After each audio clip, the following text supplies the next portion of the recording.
तो जो अपने मुल्क की जमीन से आतंकवाद को पालता पोसता है, उसे प्रायोजित करता है, भारत के विरुद्ध आतंकवाद फैलाने का काम करता है, उस मुल्क की उल्टी गिनती शुरू हो चुकी है। देर रात से ही लगातार एलओसी के निकट हमारे सुखोई और राफेल विमान गश्त कर रहे हैं। हालांकि पाकिस्तान की तरफ से उसकी नापाक हरकतें अभी भी जारी हैं। इस बीच तस्वीरें पहलगाम इलाके से, जहां पर आज सेना प्रमुख पहुंच चुके हैं। आपको बता दें, पहलगाम में इसी जगह पर बैसरन घाटी, जहां आतंकियों की तरफ से सैलानियों पर हमला बोला गया, गृह मंत्री अमित शाह भी मौके पर पहुंचे थे। भारत की तरफ से पाकिस्तान को दो टूक संदेश दे दिया गया है कि अब और बर्दाश्त नहीं किया जाएगा। अगर आप आतंकवाद को प्रायोजित करेंगे तो आपका अंजाम इससे पहले कभी आपने जो नहीं सोचा होगा वो होने जा रहा है। और कल बिहार में मधुबनी से, बिहार की जमीन से भी प्रधानमंत्री नरेंद्र मोदी ने सिर्फ पाकिस्तान को ही नहीं, समूचे विश्व को यह संदेश दे दिया है कि अब पानी सर से ऊपर जा चुका है। निस्तनाबूद होंगे देश के विरुद्ध हर वो कोशिश करने वाले जो भारत में शांति के माहौल को खराब करने की, दहशत के साए में तब्दील करने की नापाक कोशिश करते हैं। मेरे साथ विकास सबरोल जुड़ गए हैं। विकास का मैं रुख कर रही हूं। विकास, श्रीनगर पहुंच चुके हैं सेना प्रमुख। आज महत्वपूर्ण बैठक होने वाली है पहलगाम में।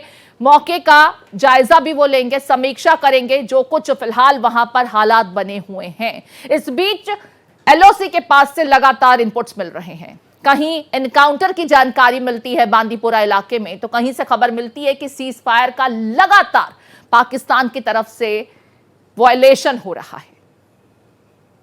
जी बिल्कुल, अगर देखें तो काफी समय से जो है लगातार इस चीज को लेकर एस्केलेशन से चल रही थी, लेकिन अब इस समय जो है चीजें जो है बहुत ज्यादा खराब हो चुकी हैं, हालात बहुत खराब हो चुके हैं, संबंध खराब हो चुके हैं। कहीं ऐसे अनकन्फर्म्ड वीडियोस भी सामने आ रहे हैं सोशल मीडिया पे, जहाँ पर पाकिस्तानी सेना जो है अपना जमावड़ा जो है एलओसी पे कर रही है। और ऊपर से सबसे बड़ी बात है, शिमला एक समझौते को रद्द करना या उसको पॉज करना, कहीं ना कहीं पाकिस्तान ने अपने पांव पे खुद कुल्हाड़ी मारी है। और ऐसे में सेना प्रमुख का श्रीनगर पहुंचना, यानी एलओसी की तैयारी जो है पूरी तरह से है। रात को भी जेट्स जो है पूरे एरिया में उड़ान भरते रहे हैं। तो कहीं ना कहीं पाकिस्तान की बौखलाहट साफ साफ देखी जा रही है और उसे अब लग रहा है कि उसने एक बहुत बड़ा गलत कदम उठा लिया था, और जिसका खमेजा उसे अब भुगतना पड़ेगा अभी आने वाले दिनों में, बहुत जल्दी। यहां पर विकास, जिस तरीके से आप कह रहे हैं कि बुरा अंजाम भुगतना होगा, कल प्रधानमंत्री नरेंद्र मोदी ने भी सीधे तौर पर स्पष्ट शब्दों में इस बात का संदेश पाकिस्तान में बैठे आतंक के आकाओं तक दे दिया है। समूचे विश्व को एक संदेश दे दिया है कि आतंक को पालने पोसने वालों की जड़ों को इस बार खत्म किया जाएगा, ताकि दोबारा ये पौध पनपे नहीं। इस बीच जिस तरीके से पाकिस्तान की तरफ से गीदड़ भभकियां दी जा रही हैं, आपने शिमला समझौते का जिक्र किया, पाकिस्तान ने और भी कुछ, जितने एक्शंस भारत की तरफ से लिए गए वही एक्शन उनकी सरजमीन से भी अब देखने को मिल रहे हैं। जानकार इस पर हंस भी रहे हैं, इससे कह रहे हैं कि भारत ने जो एक्शन लिया उसका कट कॉपी पेस्ट पाकिस्तान की तरफ से कर दिया गया।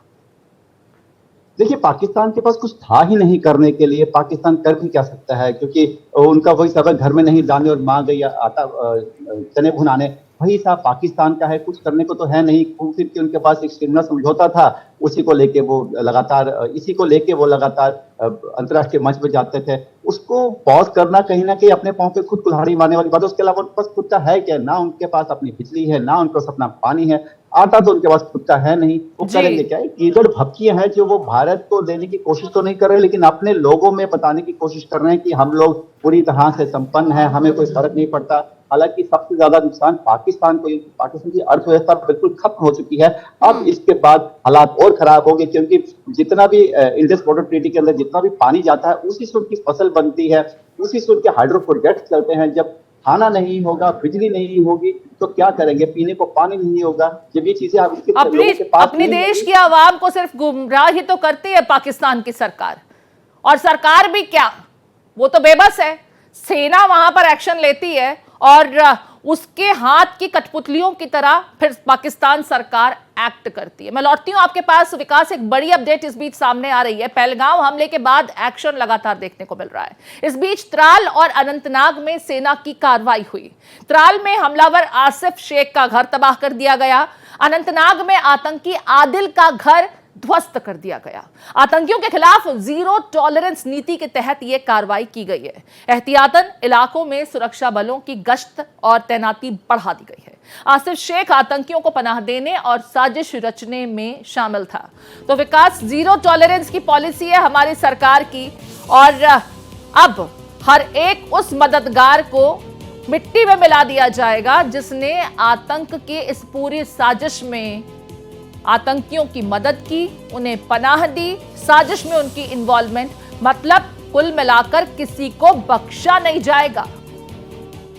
जी बिल्कुल, देखिए डर का माहौल तो जो था ऐसे लोगों में जो कहीं ना कहीं आतंकवादियों की, अलगाववादी की मदद करते हैं, उनको सबक देना बहुत जरूरी था ताकि कोई सोचने की भी ऐसी कोशिश ना करे। क्योंकि हमारे देश में रहकर ही, हमारे देश का ही खाकर आप हमारे देश के खिलाफ ऐसे काम करोगे तो हमारे देश में रहने का आपको हक नहीं है, हमारे देश में घर बनाने का, हमारे देश में काम करने का आपको हक नहीं है। इसलिए ऐसी चीजें करनी बहुत जरूरी है ताकि देखिए मैं ये नहीं कहता कि सरकार को लोगों में डर का माहौल बनाना चाहिए, लेकिन सरकार को उन लोगों के मन में डर का माहौल बनाना बहुत जरूरी है जो देश के खिलाफ ऐसी हरकत करेंगे, जो इंसान के खिलाफ ऐसी हरकत करेंगे। ऐसे लोगों का हमारे देश में रहने का कोई हक नहीं है। हमारे देश से खाकर हमारे देश के खिलाफ गद्दारी करना, ऐसे लोगों के लिए सजा बहुत बिल्कुल एक संदेश देने की जरूरत है, एक नजीर पेश करने की जरूरत है कि ऐसे लोगों का हश्र कितना खौफनाक हो सकता है, और उसकी शुरुआत हो चुकी है।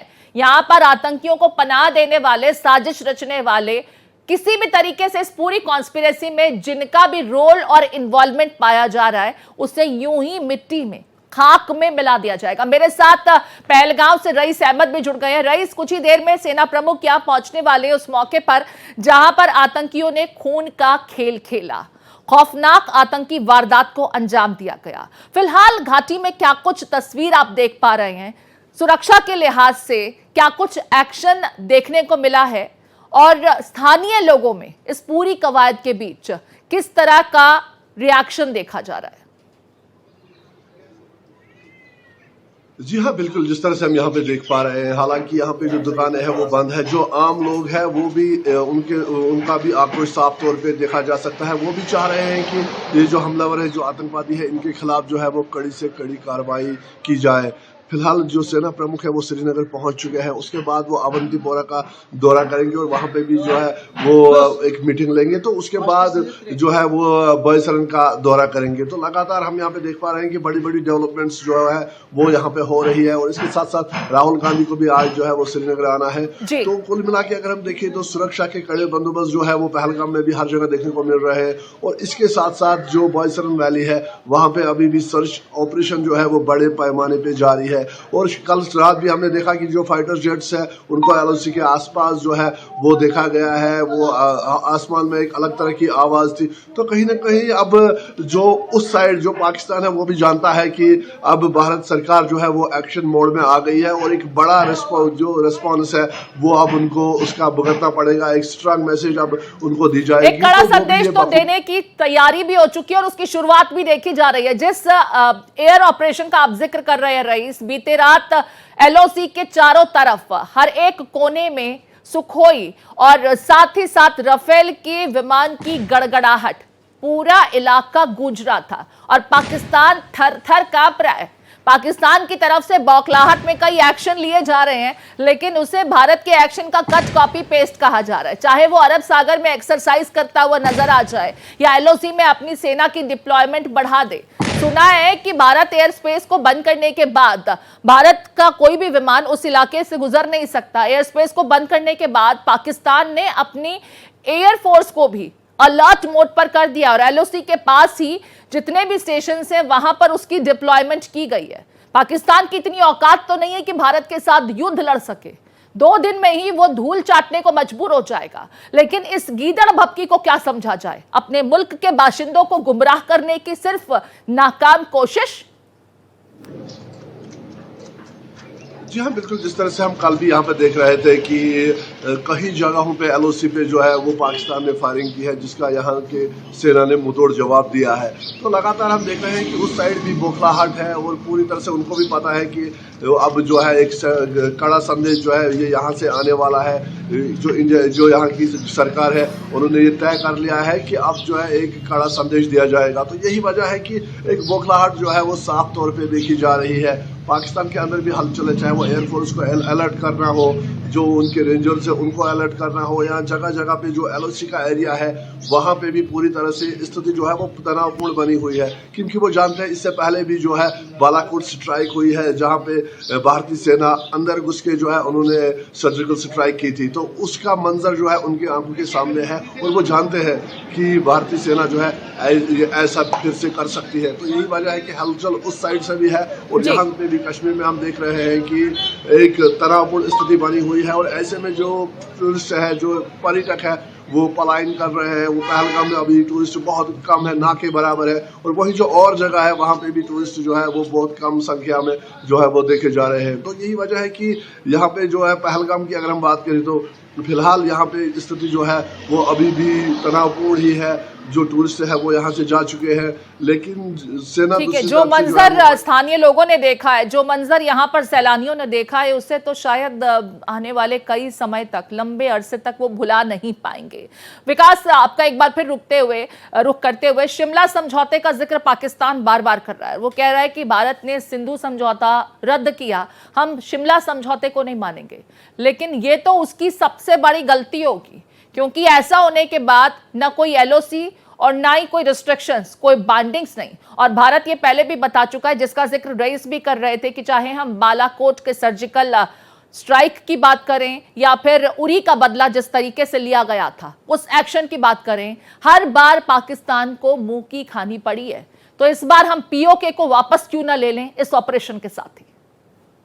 जी बिल्कुल, देखिए कहीं ना कहीं अब ये बिल्कुल बहुत बेहतरीन और सुनहरा मौका है कहीं ना कहीं POK को वापस लेने का। और जो हालात हैं, अब तो LOC रही नहीं है, अब हम कहीं भी जा सकते हैं। हमारा ही जम्मू कश्मीर है जो पाकिस्तान ने ऑक्युपाई किया, अब हम वहां जाके उस एरिया को अपने पास लेंगे, उसके बाद अगली कार्रवाई सोचेंगे किस तरह से बढ़ानी है, क्योंकि अब कोई रोक नहीं, कोई टोक नहीं, यानी कि हमारे लिए सीधा सीधा रास्ता खुला है, हम कहीं भी जा सकते हैं। अब तो बालाकोट के पीछे भी हमला किया जा सकता है, क्योंकि बालाकोट तक तो जो LOC से पहले थी हम वहीं तक जा सकते थे। अब सीधा सीधा पाकिस्तान अब पछता रहा होगा कि उसने ये क्या बोल दिया, क्योंकि अब उसके लिए इसको वापस लेना गले में हड्डी की तरह है। क्योंकि अब अगर वो कहता है कि नहीं हम शिमला एक्ट के वापस अब उसी पे रहेंगे, तो कहीं ना कहीं उसका अपने लोगों के प्रति एक कायराना हरकत मानी जाएगी। इसीलिए अब जो है पाकिस्तान फंस चुका है, और हिंदुस्तान के लिए सही मौका है कि जो इलाके पाकिस्तान ने हमसे ले लिए थे धोखे से, अब उन सब इलाकों पे वापस कब्जा किया जाए, भारत के मानचित्र को थोड़ा सा बढ़ाया जाए, ताकि पाकिस्तान की जो थोड़ा सा दिखता है पूरे वर्ल्ड के मैप पे, उसको और धूमिल किया जाए और कम किया जाए, और पाकिस्तान का नामो निशान मिटाया जाए।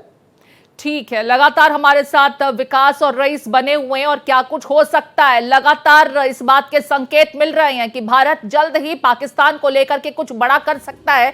इस बीच जो बड़ा कुछ होने वाला है उससे संबंधित ग्राफिक्स भी आप देख रहे हैं, क्योंकि हम आइडेंटिफाई कर रहे हैं कि पाकिस्तान में कहां-कहां आतंकियों को लेकर के लॉन्च पैड्स हैं, जहां पर सिविलियंस नहीं होते, क्योंकि भारत को मालूम है कि हम सिविलियंस को टारगेट नहीं करते। इस तरह की घटिया हरकत सिर्फ और सिर्फ पाकिस्तान की जमीन से ही प्रायोजित की जाती है।